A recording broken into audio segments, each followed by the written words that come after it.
guys, this is Dave with SpinnerX Studios. Welcome to the channel. And just going to go through some comic books today. I'm sure you guys are familiar with this. Every now and then I have to go through my comics and start sorting through and filing books, either new books that I've gotten or that I've read, or books I've changed out on the SpinnerX, and I do get some new comics, not a lot, so books from my Holt slot that I've read. And I'm sure you guys are familiar with this process. It's a major process. You go down in the basement where the bulk of my collection is stored, and first of all, I got to sort through these books, alphabetically, and then start pulling the bins off my shelves and filing them. And as you guys know, as you expand, your collection, you run out of room in one bin, and so now you gotta, start moving books into another bin. And this is something I try to do want to do at least every year, and it seems like I don't do it maybe once every 2 years, even 3 years. But I've started that process, so got a bunch of comic books that I'm going to kind of start filing away, so I thought we'd do some videos on them. Here is X-Men 106. I think this was from 1977. This is, of course, the Chris Claremont, Dave Cockrum run. Next up is Superman's pal, Jimmy Olsen. This is issue number 50. A Kurt Swan issue from 1961. Next up is Black Hawk 132 from 1959, Dick Dillon cover. And as you guys know, I'm kind of a sucker for these Black Hawks. I'm trying to put together the run of Black Hawk, not the entire run, but between Reed Crandall and Dick Dillon, which is quite a number of books. I'm not sure exactly when Reed Crandall started on the book, and then of course it went to Dick Dillon. But trying to put that run together, hopefully maybe before I retire. But it's a difficult run to put together. You're going to see quite a number of Black Hawks in this video. This is issue 65, and it's a Reed Crandall cover from 1953. It's interesting about Reed Crandall and Dick Dillon. They had both of them, a heck of a run on Black Hawk, and their styles are somewhat similar. So, when Reed Crandall cycled off the book and Dick Dillon started, the art remained, I would say, fairly consistent. Another Reed Crandall cover. This is issue 50 from 1952.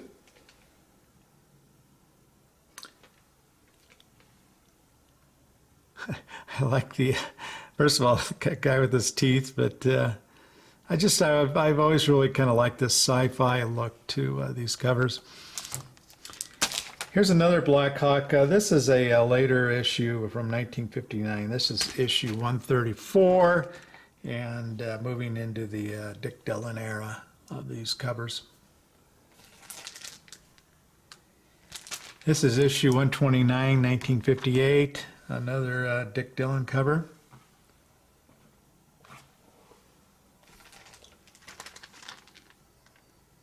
Issue 107 from 1956, and Dick Dillon cover, and just a cool contraption there. Wouldn't that be neat if you could have something like that to get around town and don't have to put up with traffic lights or anything like that. Okay, moving to a completely different company and genre. This is Fantastic Four number 34. From 65, and of course you guys, I'm sure, know the creators on this one. Stan Lee, Jack Kirby creation.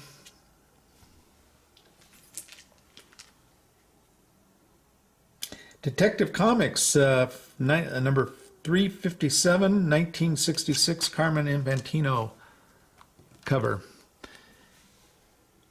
And this was Williams, what was the guy's name? William B. Williams' show. This is Bruce Wayne and Dick. And then these two guys are a couple imposters, college students, as it turns out.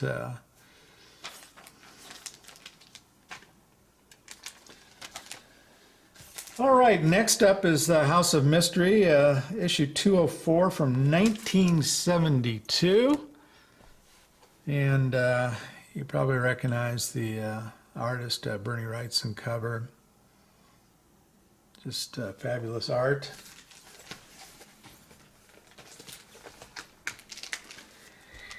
We're going to jump to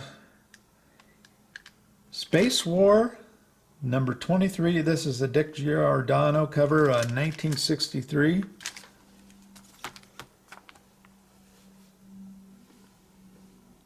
Charlton.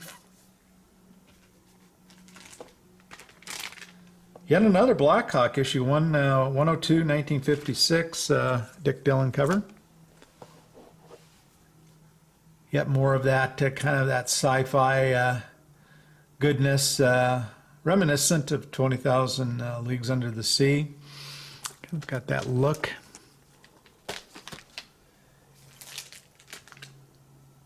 Blackhawk, let's see, this is issue 67 from 1953, going back into the Reed Crandall era.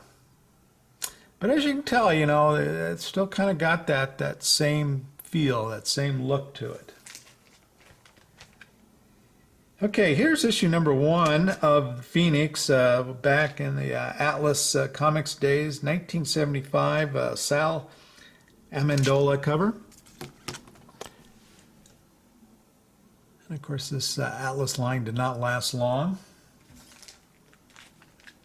Moving to Gold Key, this is The Owl, issue number 1, 1967. Jerry Siegel is the writer, you know, of Superman fame. I think the artist was Tom Gill. Cool cover.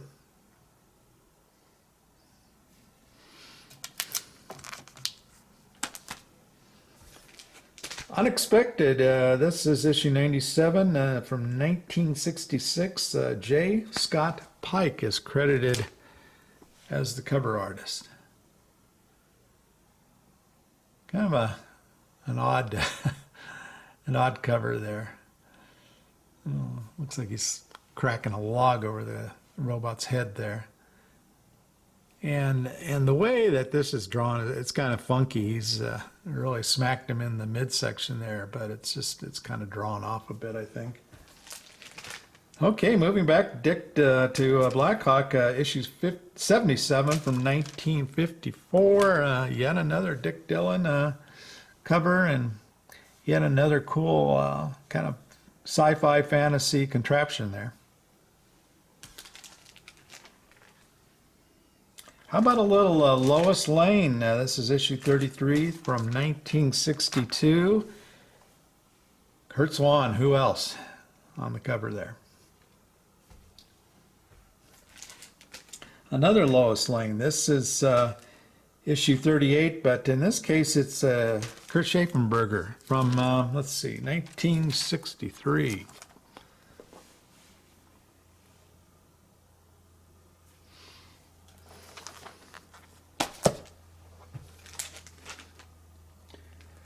Another Schaffenberger cover. This is issue 39 from also from 63.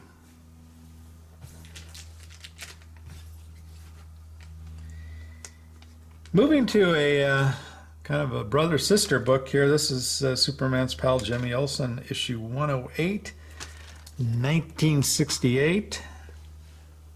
Kurt Swan. And there Jimmy is having trouble spending $1 million in 24 hours. I don't think I would have that trouble.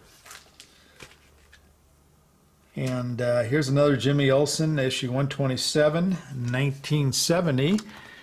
And in this issue, it appears that Jimmy has spent all of his $1 million and now is in the poorhouse.